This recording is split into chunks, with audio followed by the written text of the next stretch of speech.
the first four. Yeah, man. It's crazy that given the circumstance, but I'm here with Chris Woodward, manager of the Texas Rangers, man. And obviously, the elephant in the room right now is the world events, man. What are your thoughts, man? You know what I'm saying? Like, just shotgun approach here, man. What are your thoughts, man, on everything? Oh man, it's funny because my wife is she's an ER nurse, so she's very up to date, I guess, with with the medical field and what's happening. And this is something she's always warned me about. And I think as a society we've kind of downplayed the threat of a pandemic, and something like a virus can. She's always said it's going to be a virus that kind of shakes the world. It's going to change everything. So to see it kind of happening in real life is a little bit surreal. And we're not. I think when you're quarantined, you're kind of, you're at the mercy of what you hear and you see. Either whatever news channel you watch, you're getting that feed, and I think it's. I get a different perspective sometimes because I do have somebody in the medical field, so it's a little bit frightening, just to kind of think of what's happening, but at the same time, something we pride ourselves as a family, and I pride on myself as a leader. It's just, we're resilient, man. We're going to get through this, but we got to stay positive. We got to, you know, take what we know is truth, and see what we can do with it, as a family, as a society, and now as a leader of an organization, as a team, trying to keep everybody together. I think for me personally, the thing that hurts the most is the one thing I preach the most is that togetherness, that unity, Mm-hmm. that from a team standpoint, from an organization standpoint, and that's killing me that I can't see people, I can't interact with people on a daily basis, face to face. I Yeah. think that's what is probably hurting me the most, and it's killing me to think, okay, what I believe in our team, I believe in our guys. We have a tremendous group, so I think we're gonna be fine when we get out of this. Like I said, I really love our guys are a resilient bunch. But it's a crazy time, man. It's just it's affecting everybody, and my heart breaks for all the people that have lost their jobs, and their lives have been obviously affected. People have lost loved ones. It's just it's just a time when I think as a society we gotta bond together, and I think we have. I think we're doing the right things for the most part as a people. Trying to the staying away from people, stop the spread of this thing is critical. But at the same time, pouring your hearts out, and doing what you can to kind of help your neighbor, Yeah, I absolutely. think is very meaningful. And we're trying to do the best we can in that regard, without putting ourselves in jeopardy. I think that's what I'm saying. That's the hardest thing. It's like it's tearing at me because I just want to go around and help everybody, but at the same time, like, you gotta be mindful. You gotta be careful of that. Yeah. But reaching out and just giving, picking up the phone. The phone still works. You got the video calls now. The technology is actually used for all the right reasons now, I believe. With social media and all those things. I think before the phone was kind of a distraction, and now it's actually become a useful tool, with all the different technologies that we can use to interact and communicate with one another. It's really important right now. Yeah, absolutely, man. It's crazy. I know that without the social contact, obviously we have to get our information in different ways now. As you look at the landscape, right? As you look at the sports landscape, even the news landscape, man. Social media included in all this. Are there any examples that you see right now in the world of sport and the world at large that you say, man, they're doing it right? Like that organization or that player or that coach, they're doing it right in terms of banding people together. You know what I'm saying during this time. Are there any examples that come to your mind? I don't know the specific examples, but I know that there's a lot of people that are using their platforms for the right reasons, and I think that's where I'm kind of drawn to. I'm kind of trying to get creative, and just looking around and seeing there are no sports obviously on TV, but you hear the different personalities and different athletes getting on, and you see commercials now. They're kind of geared toward to helping people and giving people hope. The one thing I want to make sure, like, we don't give people a false sense of hope. I don't want to mislead anybody or misguide anybody to think that this isn't an issue, or this isn't a scary time. It is, and I think that's something that we all got to kind of look at and go, okay, this is something we got to deal with. I don't want to, make it seem like it's not a big deal, because I think that's what a lot of people look at hope like, oh, we're trying to downplay this thing. No, I'm not downplaying this thing. It is what it is. Like, we have to deal with it. I think that's a really important message sometimes to share with people right now. They need truth. They need to understand what's at stake and how we get through it, but then also know that we're going to get through it. Like, mankind has always found a way, and like, we're a resilient people, when it comes to things like this that have happened in the past. So it's, I just, us as athletes and people with a platform, it's really cool to see some of the people put their personal stuff aside and not use it to gain an advantage in any kind of, like, how many followers I have or anything like that. They're just trying to spread a message of togetherness, hope, and use their platform for the right reasons. No, absolutely, I agree. And you being a leader, of a big undertaking, professional sports organization, you have to look down the horizon a lot further than most. And you're somebody who, I think, one of your hallmark qualities is you're a very positive person, and you always look for the good in things. But you're also a human being. And what was that singular moment for you when you saw everything and you said, you know what, all right, man, like we got to do something completely different now, or things have definitely changed? Was there a singular moment where you were just like, man, all the things that we prepared for in the off season or prepared for leading up to this point, everything has just changed right now? I think honestly that first day when they, I think when the NBA season got canceled or got suspended, I think that was the moment I was like, okay, this is going to change soon. And we had our only off day of spring training that day that our spring training got canceled.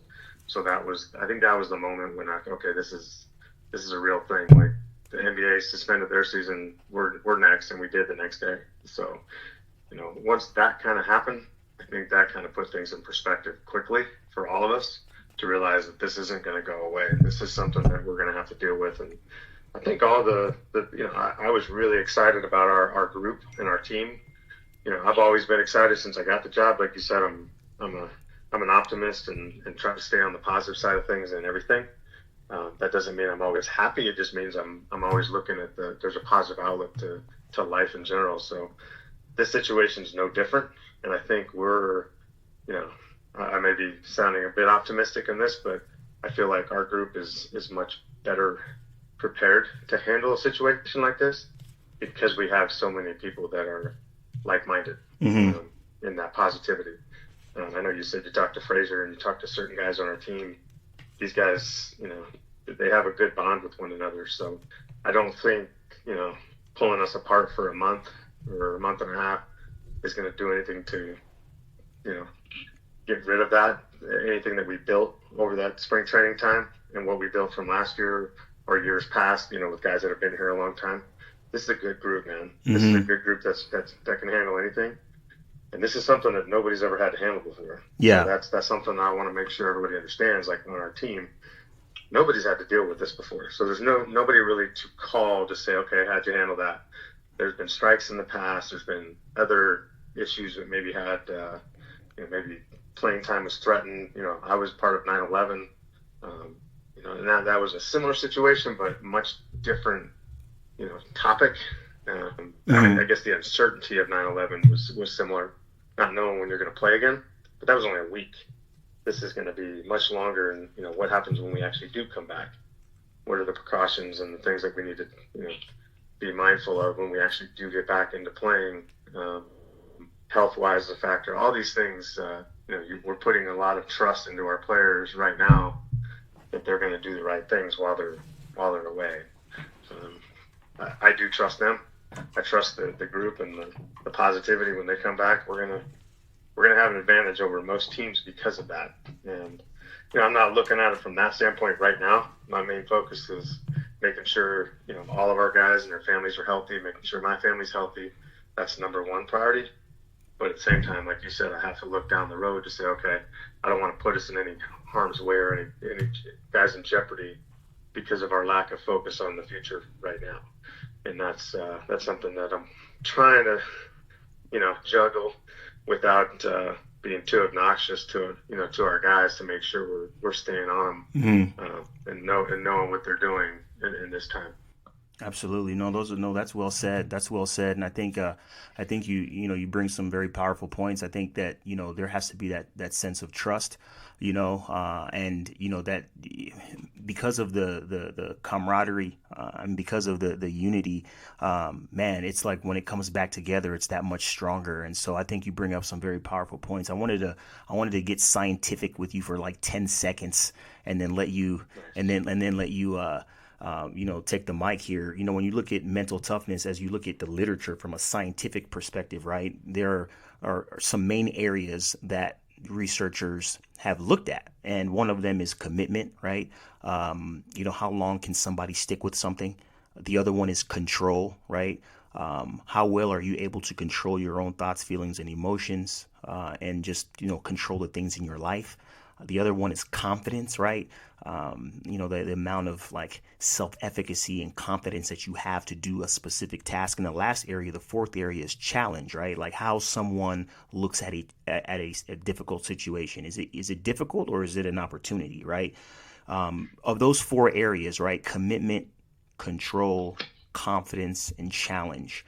Where do you find yourself as you look at the state of things right now, spending the most time, and where would you challenge your players, your coaches, your organization? Where would you challenge us to spend our time in those areas of commitment, right? Control, confidence, and challenge. What are your thoughts?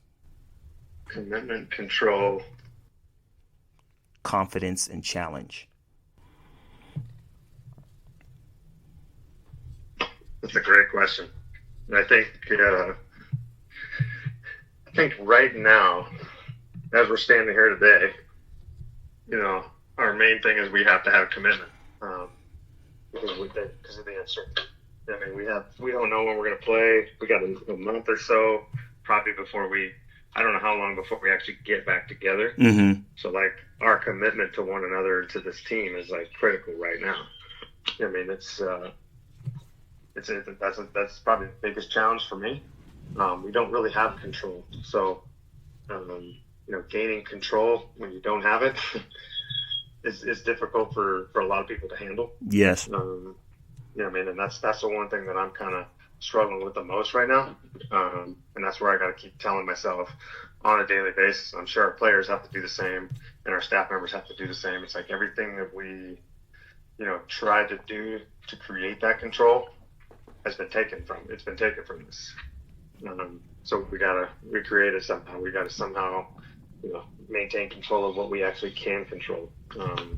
It's hard. That's probably, really difficult in this moment. Confidence, geez, my confidence is, when you're not actually able to go out and perform to maintain that confidence. I feel like our guys were gaining that as they were Mm-hmm. preparing in spring training, and now that right now got taken away from them Yeah. abruptly, basically. You know what I mean? Yeah. So to get that back is that's gonna be tough to get back when we get back to playing. I mean, we're gonna have to monitor that as we go and really make sure as a staff we kind of support each one of those guys. Everybody's gonna be on a different level when they get back.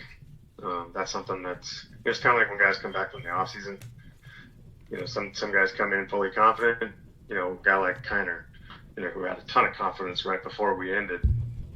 Does he maintain that? I mean, through this, that's going to be difficult, and not every guy is going to, and we know that. So we got to help them through that. And there's a huge challenge ahead of us. But I think the challenge part of it is something that I would ask. I've asked all of us to take head on, and that's something that everything I've ever talked about when it comes to philosophy or ideas or let's take every challenge head on. And this is probably the biggest challenge we're going to face in our careers, as far as the uncertainty and not knowing. We know that there's failures in the game. We know that you're going to go through struggles. It's something I talk about a lot. that's part of it. That's part of the known aspect of the game. We know we're going to have an 0 for 10. We know we're going to give up 3 runs in an inning. Those are things we know. But this challenge is completely different. Yeah. We don't know. We don't know anything about what's going to happen. We don't know what the future holds right now. We don't even know how to really prepare for it. So we got to prepare, as a staff, we've got to prepare for 7 different scenarios that could come up. You know what I mean? And that's the challenge, man. That's where we're at. We could either pout about it and be upset and say, how are we going to do this? Or we can put our heads together and try to come up with a plan and a solution. So when we do get back, and listen, maybe the plan has to change. Yeah. You know what I mean? Maybe we had to do that 4 times already. I remember that first day we found out about this whole situation. We put a plan in place in an hour. Guys worked hard and in uncertain times, and that plan was wiped out in a blink of an eye because the protocol changed. Oh, no, you're not allowed to do this. Okay, now we're going to create a new plan. We did that. An hour later, next day, gone, wiped out. So it's, we're constantly, I think right now we're at a little bit of a standstill as far as like kind of waiting to see what happens. But I guarantee you in a week or two, things are going to change and we're going to have to readjust or adjust off another plan. Yeah. And I think that's probably the biggest challenge in our players, just trying to keep them informed as much as possible and just keep them moving forward, man. Like, we're going to play at some point. You just got to keep preparing every day. Stay safe, follow the protocols from CDC and on all the precautions to keep them safe. And then as we move closer, make sure that they're doing the right things to keep themselves in shape. And when we actually do land on our feet and we're all together again, like you said, we're going to be much stronger together if we maintain those things and we maintain communication throughout. No, that's good. That's good. I think that one of the most powerful things you said in all this that was a recurring theme was that we have never seen anything like this before. You know what I'm saying? Like, the whole world is going through this at the same time. You know what I'm saying? And we have never seen anything like this before. It is novel. It is new. It is something that there's no playbook on. And so I think that that's a very powerful point. And I 100% agree with you. In terms of Chris Woodward, in terms of how you know what I'm saying, ease the stress and the things that you do to soothe your mind, just not only in this situation, but in general. What are some things that you do personally to get your mind right in order to be the leader that you are? I do a lot of things. I think, reading for me, kind of sometimes, actually I'd say the last few days, just kind of going over some of the things that I've written down through the years, my kind of core values and foundations of what I claim to be, helped a lot. You know what I mean? It's like, okay, well, what did I say from the beginning before I ever got this job and when I started coaching and, when I was a little bit more of a mentor leader as a player, what were the things that were important to me? Am I showing those things in this time? You know what I mean? And I was fully prepared to handle anything from a baseball standpoint. I think that's something I prided myself on. I've been through this game. I've been beaten down numerous times in this game, and I've got back up every time. That's one thing I'm really proud of. Through all that, I've never had to deal with this. So this is a new test. I mean, this is something that I've always challenged our players on, is like being open and willing to try new things and to do new things and to grow so this is, am I living up to that on my own? Am I doing that, right now? And I think that kind of gets me through.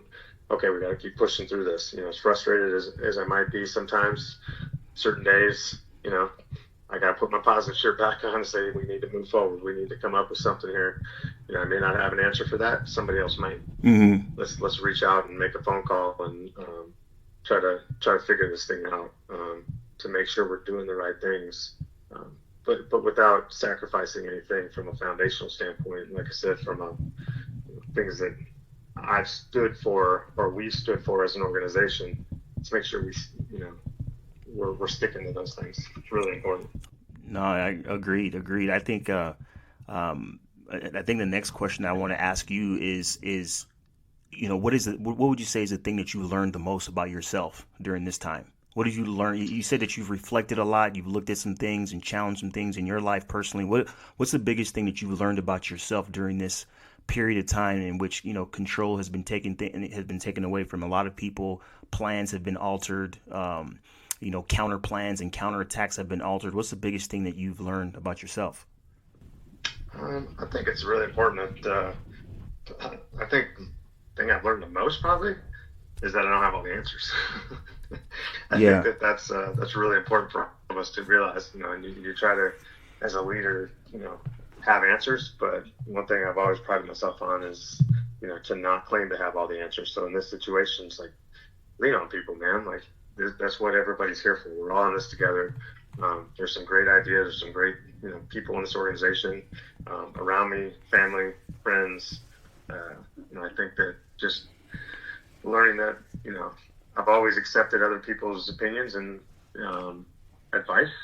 And I think that, in a critical time, really important to reach out and to seek that advice and maybe get some different perspectives and different opinions in this time. It's really important. And I've done that. And it's just, it's a really interesting dynamic in the world today, man. And it's fascinating for me to always hear different perspectives on that.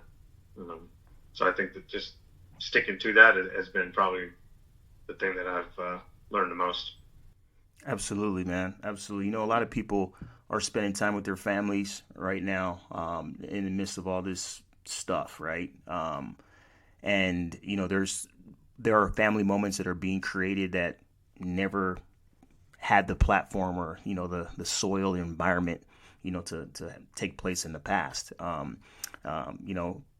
Kids getting on each other's nerves, at each other's throats. I get that. As far as you and your family, what are some things that that you guys are doing right now that you really truly enjoy? Yeah, I mean, I love spending time with the family. The off season, we play games, we hang out quite a bit together. We don't mind each other's company. So this one is, like I said, put us in that situation pretty much every day. And the kids pretty much haven't been out of the house except for to go to the park. But nobody's really, at each other's throats, or they're just typical kids, so they get annoyed at each other every once in a while. But I think overall, just hearing their take on this, their perspective. I have a 10-year-old, a 12-year-old, and an 18-year-old that all have different perspectives of the world right now. They're all Mm-hmm. on, with their friends on social media, and they're hearing their takes on from a news standpoint. To hear their kind of philosophies and ideals, come out in this time is pretty fascinating to me.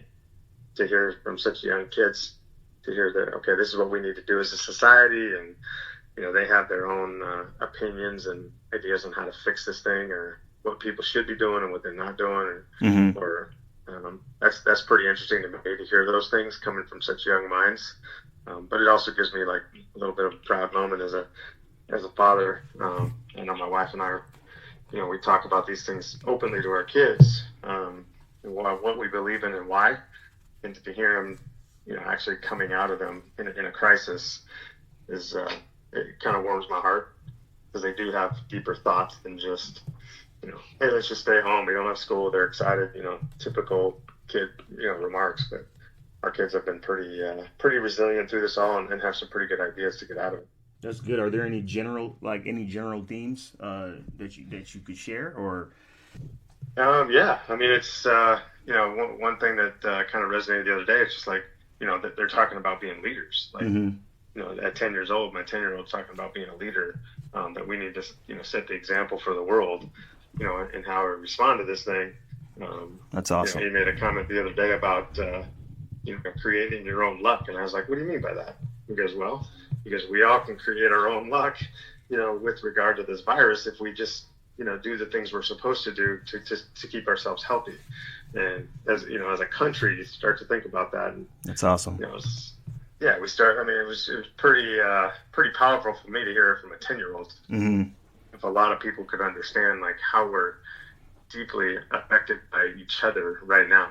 And just stopping the spread of this thing. Mm-hmm. If we just do what we're supposed to do as individuals, we've created our own luck. And he kind of referenced that to the theme of the whole country. And it's like, yeah, we could be a lucky country, quote unquote, if we do the right things.